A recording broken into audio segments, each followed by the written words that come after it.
O Março Rubro-Negro começa sob o tom do suspense de qual seria a punição que o esporte sofreria por conta do atentado promovido por sua principal organizada ao ônibus do Fortaleza, a Copa do Nordeste, no dia 22 de fevereiro. A cobrança pela punição severa seguia forte pela mídia nacional. As investigações da Polícia Civil seguiam em ritmo bem lento. Até que, no dia 12 de março, de forma unânime, o clube é condenado pela segunda comissão disciplinar do SPJD a jogar 8 partidas com portões fechados em competições organizadas pela CBF, como a Copa do Nordeste, Copa do Brasil e Série B, e mais uma multa de R$ 80 mil. Como o caso foi julgado em primeira instância, o esporte ainda poderia recorrer ao pleno do SPJD. Mais uma vez, o torcedor pacífico é punido e os desordeiros seguem à solta. Porém, em 15 de março, as primeiras prisões enfim acontecem e dão esperança para o esporte tentar diminuir a pena imposta pelo STJD. Dentro de campo, desafios pela frente eram na Copa do Nordeste e no Campeonato Pernambucano. No Nordestão, campanha tranquila, liderança no Grupo B e vaga garantida para o mata-mata. Nas semifinais do Galeto, o adversário seria o Santa Cruz em jogos de ida e volta. No jogo de ida em 9 de março, no Arruda, tricolores e rubro-negros ficaram no empate, 1-1. O primeiro de dois duelos válidos pelas semifinais. O tricolor abriu o placar com Lucas Siqueira.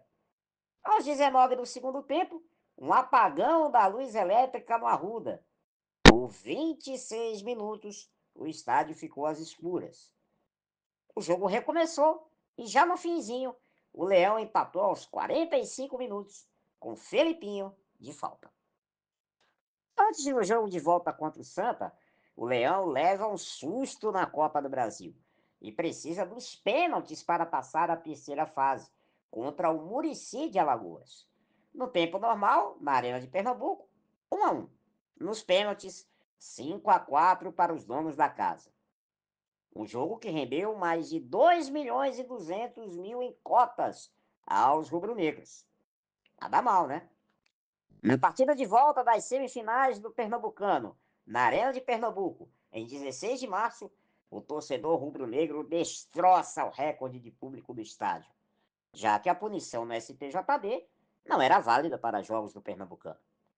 45.492 torcedores viram o Leão chegar a mais uma final. Após empatar sem gols no tempo regulamentar, em partida onde pressionou o Santa Cruz na maior parte do jogo, o Leão foi impecável nos pênaltis. Converteu todas as penalidades. Totti parou em Kaique França. E Barleta foi o último a marcar, sacramentando a classificação rubro-negra final. No jogo, um novo apagão, mas dessa vez foi da internet no estádio, que paralisou o VAR durante a análise de um gol de Barleta, por intermináveis 14 minutos. Classificado para a final, o Náutico seria o adversário do time de Mariano Sosso na decisão. O primeiro jogo seria no dia 30 de março, nos Aflitos, sem a torcida rubro-negra presente por determinação da FPF. Mas quem disse que isso foi um problema? O esporte foi melhor, se impôs e venceu os donos da casa por 2-0, com gols de Rafael Thierry e Gustavo Coutinho, e deixando a impressão que o placar foi barato para os locais. A torcida do Náutico perdeu a cabeça, brigou com a polícia militar, o torcedor invadiu o campo 2 vezes e o técnico alvirrubro, Alan Al, acabou demitido após o jogo.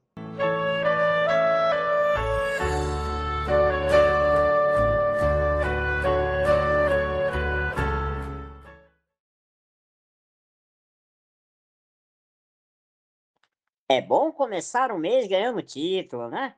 E foi assim que abril começou para o esporte. Diante de 45.500 pagantes na Arena de Pernambuco, novo recorde do estádio, o Leão conquistava no dia 6 de abril o seu 44º título pernambucano, com um empate em 0-0 diante do Náutico, O primeiro título de Mariano Souza no comando do Leão e o primeiro de um técnico estrangeiro no esporte após 66 anos. Uma campanha sólida, com apenas 2 derrotas, sem grandes riscos, e que animava a torcida para o principal desafio do ano, a Série B do Brasileirão, e o sonho do acesso. Entre os presentes na arena, um deles chamava a atenção. O olheiro Álbio Magalhães, que trabalhava para o Manchester City e esteve em um dos camarotes da arena para acompanhar o lateral direito Pedro Lima, que já estava entrando no radar de vários times europeus. O cheiro de euros perfumava a Ilha do Retiro.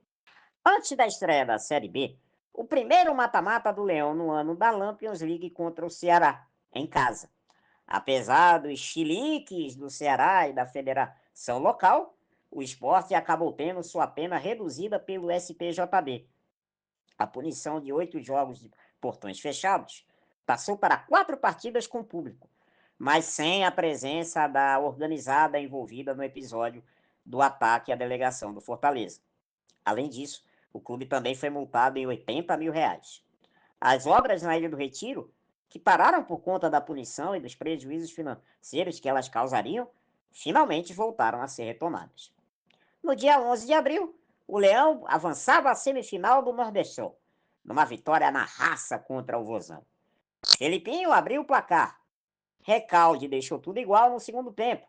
E Rafael Thierry marcou, já na reta final, mandando o esporte para mais uma semifinal de Nordestão. A festa da classificação rubro-negra, porém, foi marcada por uma tragédia. Um torcedor do esporte teve complicações ao se engasgar com um pedaço de carne após comer um espetinho, antes do jogo lá na arena. Ele faleceu um dia depois. Começava então o maior desafio do ano para o time masculino.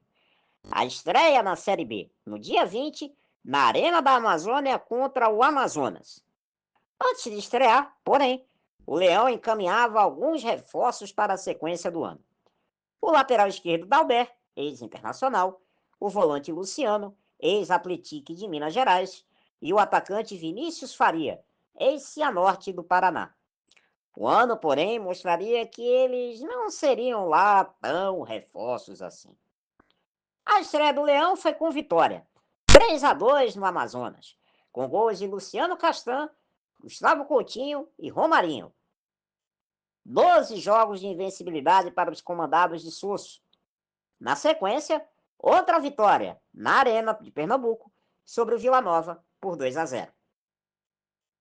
Já as Leoas da Ilha também tinham um baita desafio na temporada e davam uma boa largada no Brasileiro Feminino da A2, com goleadas sobre o JC do Amazonas e no Fortaleza, com o Isis despontando como destaque, com a sua pontaria calibrada. Abril terminava com o Leão encarando uma pedreira pela terceira fase da Copa do Brasil, o Atlético Mineiro. Um teste tanto para o time de Mariano Souza.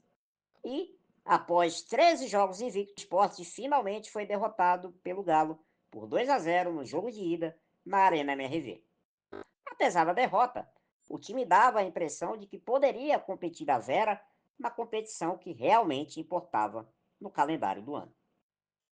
E será que essa impressão da crítica e da torcida rubro-negra se confirmaria nos últimos meses do primeiro semestre? Ou se continuaria com crédito alto com a galera? É o que a gente vai ver no próximo vídeo. Fica ligado.